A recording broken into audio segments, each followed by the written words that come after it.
नमस्कार दोस्तों, आज हमारे channel update GK with RS गुजर पे आपका फिर से स्वागत है।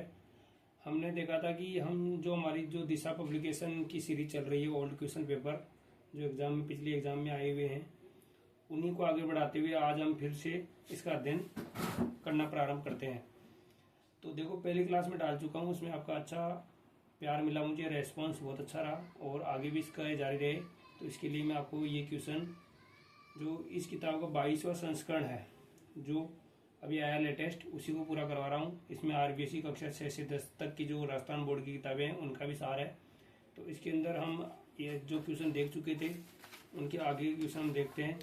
तो हम यहाँ से मैं यहाँ तक लास्ट क्वेश्चन आपको यहाँ तक पढ़ा चुका था कि कालीबंगा पुरा स्थल किस दिशा में, मतलब कि जुता हुआ खेत मिला है, तो दक्षिण पूर्व दिशा में जुता हुआ खेत की दिशा पूछी थी कॉलेज व्याख्या था सारंगी वाले पेपर में। तो इससे ये पहले वाले वीडियो में पढ़ा चुका था यहाँ तक। इसके बाद में मैं आपको आगे से वापस स्टार्ट करवाता हूँ इसके अगले पेज से।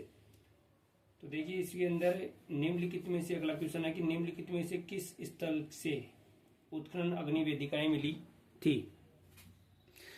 तो इसके अंदर हम देखते हैं कि उत्खनन वेदिकाएं मिली थी। तो ये क्वेश्चन आया था PSI में और लेवल स्टैंड में सेकंड ग्रेड में भी आया हुआ क्वेश्चन है। 2019 में 22 में ये क्वेश्चन आए हैं। तो इसका आंसर होगा कालीबंगा। तो इससे ये पूछ रहा है कि अग्नि वेदिकाएं कहाँ से मिली है, तो अग्नि वेदिकाएं कालीबंगा से मिली है। इसकी व्याख्या हम ऊपर पढ़ चुके हैं। अगला क्वेश्चन फिर है इसमें, निम्नलिखित में से किस पुरा स्थल पर घरों में अंडाकार कुएं मिले हैं। तो अंडाकार कुएं, देखो घरों में कुएं, ये सेकंड ग्रेड जीके का 2022 का क्वेश्चन है और इसका आंसर भी कालीबंगा। तो कालीबंगा में अंडाकार कुएं भी कालीबंगा मिले हैं। तो पिछले में क्लास में मैं आपको ये भी पढ़ा चुका। इसमें फिर है प्राक हड़प्पा युगीन संस्कृति कहाँ से प्राप्त हुई है। तो प्राक हड़प्पा, ये सेकंड ग्रेड का क्वेश्चन है, तो ये भी कालीबंगा।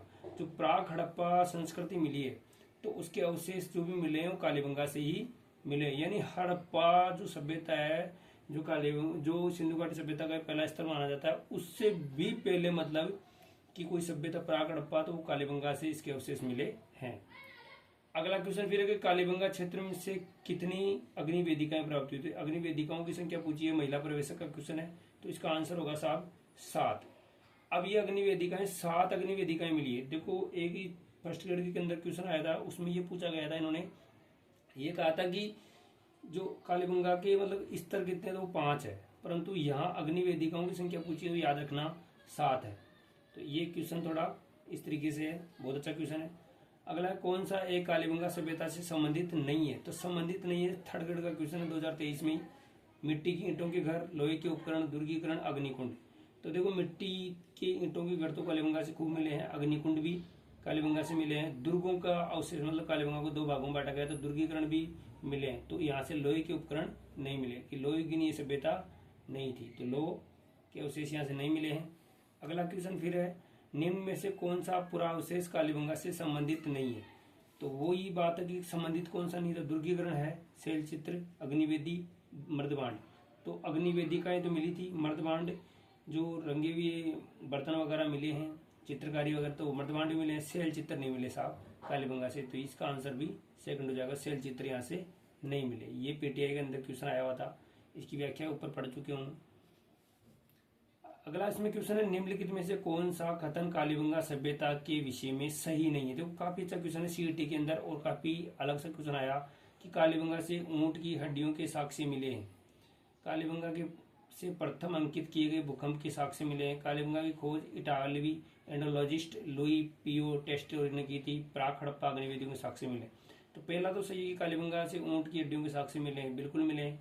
कालीबंगा से प्रथम अंकित किए गए भूकंप के साक्ष्य ये भी मिले हैं।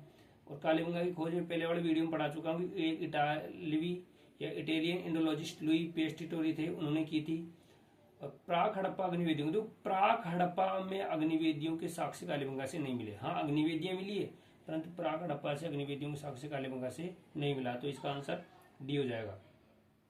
अगला है, इसकी व्याख्या देखो आगे दे रखी है कि विकसित हड़प्पा में अग्निवेदियों के साक्ष्य मिले हैं, विकसित हड़प्पा में मिले थे, जबकि प्राक हड़प्पा में नहीं मिले। और कालीबंगा में लगभग 2600 ईसा पूर्व भूकंप के साक्ष्य मिले हैं, जो प्राचीनतम साक्ष्य है। तो 2600 ईसा पूर्व भूकंप के साक्ष्य मिले हैं। विकसित हड़प्पा में अग्निवेदियों के साक्ष्य भी मिले हैं। तो इस तरीके से यहाँ तक का क्वेश्चन हमने कर लिए। अब यहाँ से मैं आपको फिर पढ़ाता हूँ कि कालीबंगा में प्राप्त चबूतरे निर्मित किए गए। तो कॉलेज में क्या था क्वेश्चन था, लकड़ी से, मिट्टी से, पत्थर से, लकड़ी और धातु से। तो लकड़ी का इस्तेमाल कालीबंगा में हुआ, पत्थर से ये भी हुए, लकड़ी और धातुओं से, मिट्टी की ईंटों से। तो इसका निर्मित, तो लकड़ी का इस्तेमाल नहीं हुआ, पत्थर का नहीं हुआ, लकड़ी और धातुओं का नहीं हुआ। तो मिट्टी, पहले भी पढ़ा चुका हूं आपको, मिट्टी की ईंटों का प्रयोग यहाँ पर बहुत ज्यादा हुआ है। तो मिट्टी की ईंटों का प्रयोग आप अच्छे से देखना, मिट्टी की ईंटों का प्रयोग यहाँ पर हुआ है। व्याख्या, कालीबंगा का एक फर्श पूरे हड़प्पा काल का एकमात्र ऐसा उदाहरण है जहाँ पर अलंकृत ईंटों का प्रयोग हुआ है। मकानों की नालियां, शौचालय, भट्टियों एवं कुछ संरचनाओं में पकी हुई ईंटों का प्रयोग भी किया गया है। कमरों के ऊपर की ओर छेद किए गए हुए किवाड़, मुद्रा, व्याघ्र और अंकन एकमात्र इसी स्थल पर मिला। तो व्याघ्र और मुद्रा का अंकन भी इसी स्थल से मिला है। पूरे फर्श पर ऐसे उदाहरण मिले हैं। अलंकृत ईंटों का प्रयोग हुआ है, नालियां, शौचालय, भट्टियों का प्रयोग हुआ है। तो इस तरीके से आप देख सकते हो इन चीजों का उपयोग हुआ है, यानी मिट्टी की जो ईंटें हैं उनका काफी अच्छे से प्रयोग हुआ है। अगला क्वेश्चन है कि दोहरी रक्षा प्राचीर के साक्ष्य राजस्थान की किस सभ्यता से प्राप्त हुए हैं। तो बालातल, ओजियाना, कालीबंगा और गणेश्वर। तो यहाँ पर आंसर हो जाएगा कालीबंगा। थर्ड, तो इसमें आंसर होगा कालीबंगा से मिला है। व्याख्या, हरियाणा में राखी गढ़ी और गुजरात में धोलावीरा के बाद कालीबंगा देश का तीसरा सबसे बड़ा पुरास्थल है, जो पुरातात्विक स्थल है। तो सबसे बड़ा तो राखी गढ़ी है और फिर बाद में धोलावीरा, तीसरे नंबर पर कालीबंगा आ जाता है। जो सीधी सी बात है, कालीबंगा में दो टीले विद्यमान है। एक तो पश्चिम के छोटे और अपेक्षाकृत ऊंचे, जो पश्चिम की तरफ मिले हैं वो छोटे और ऊंचे टीले हैं, वहाँ वीआईपी तरीके के लोग रहते थे और उनको गढ़ी क्षेत्र दुर्ग कहा जाता था। और दूसरी तरफ बड़े और अपेक्षाकृत निचले, तो दूसरी तरफ बड़े मिले हैं परंतु नीचे और नीचे जो नगर क्षेत्र जिसमें आम जनता रहती थी, दोनों अलग अलग प्रकार के सुरक्षात्मक दीवारें यानी उनके परकोटे, यानी उनको चारों तरफ से परकोटा सुरक्षित किया गया था। दुर्ग क्षेत्र का एक ऐसा द्विभागीकरण किसी भी अन्य सैन्य स्थल पर नहीं मिला है। रक्षा प्राचीर के अंदर बाहर दोनों ओर से मिट्टी का लेप भी किया गया है, तो दोनों तरफ से उसको रक्षा करने के लिए और उसका द्विभागीकरण किया गया और उसमें दुर्ग में दोहरी रक्षा प्राचीर बनाई गई। अगला क्वेश्चन, किस सभ्यता से अच्छी विकसित प्राचीर युक्त किलेबंदी के अवशेष। तो किलेबंदी के अवशेष प्राचीर, तो सीटी में ये क्वेश्चन आया, कनिष्ठ वैज्ञानिक सहायक की परीक्षा में भी ये क्वेश्चन आया।